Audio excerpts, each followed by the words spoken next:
All right, so for this page of your exercises, we're working on line pressure and control. Okay, so the amount of pressure that you use with your brush from the tip to the belly can change the lines that you make. So it's good to understand your brush and how much water to put in that. So for this, let's look at how much line pressure I need for something. And I'm going to use a green for this.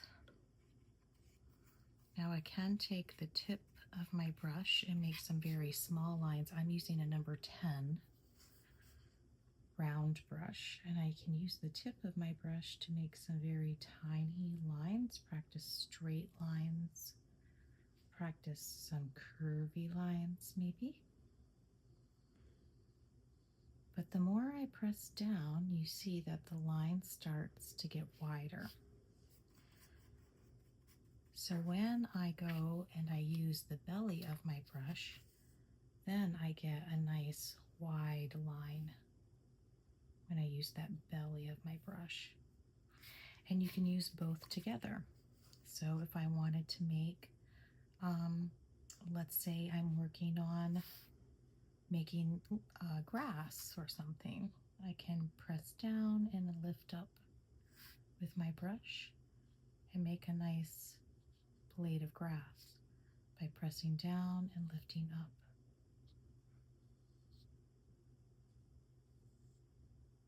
Okay. I could draw from the tip and press down as well. Depends on what kind of a leaf I'm trying to make. I'm using the tip and then pressing down to the belly of my brush. Okay. What you might want to do to practice, and you can use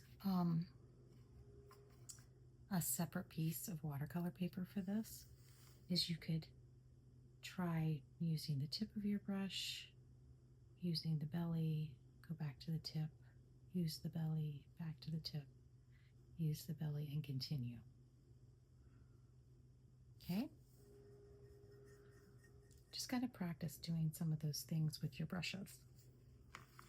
Now the other thing is you have your flat brush. I'm going to use this little one because I'm running out of space, but your flat brush, you could make a wide pass and you can make a skinny pass depending on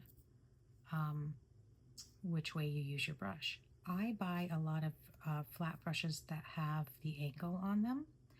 I just find them easier to work with if I want to make lines. And these brushes you're going to use to make geometric shapes as well. So if I wanted a fine line, I could put the brush this way. Look how fine of a line I can make with that.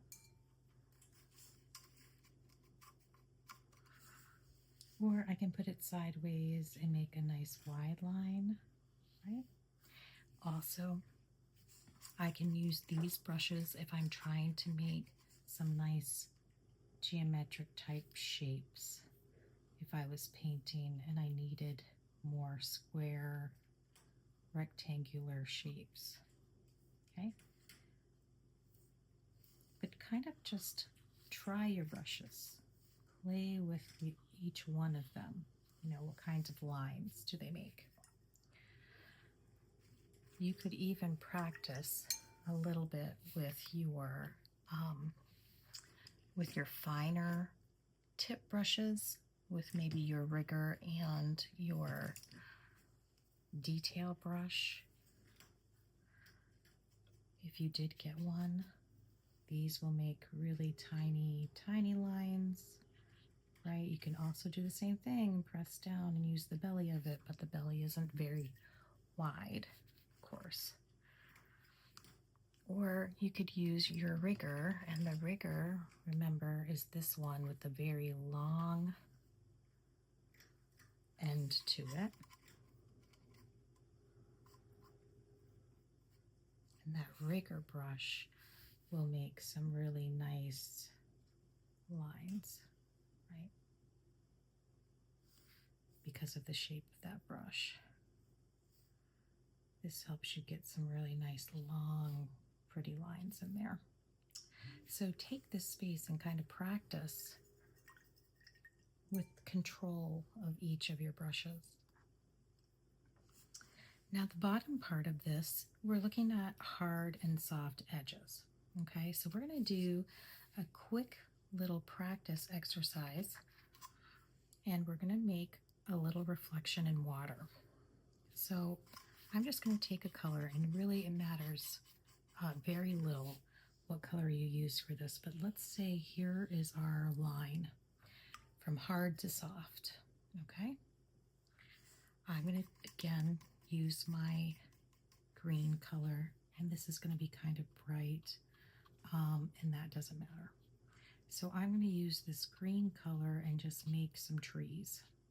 Okay, when I do this, I'm creating some really nice hard lines, okay, because you can see them really well. They're not feathering.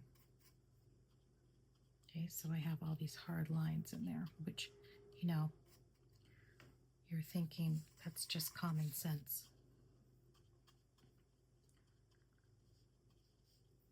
But you can see the edges of your lines there. Okay, so there are all my trees, and I could even go and put a few highlights in them, change the colors a little bit, whatever. But I still have that hard edge where I can see the edge of my shape, right? This is one of those extremely quick little exercises, okay? I can see the edge of each of my little trees there, okay?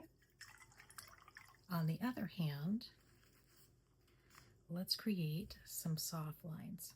So I'm going to take and put a wash down here. I'm just going to add some water.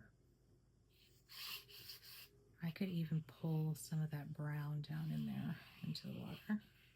Right? I'm going to even put some of my watercolor. Let's put a little blue in there. Okay. I'm just going to pull that down. Okay. Now I'm going to dab in my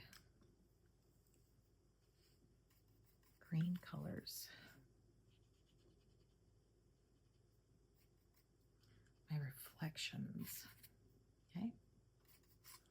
And as I put those in, because I have so much water in there, it's going to create feathers of color, and that is going to be soft edges.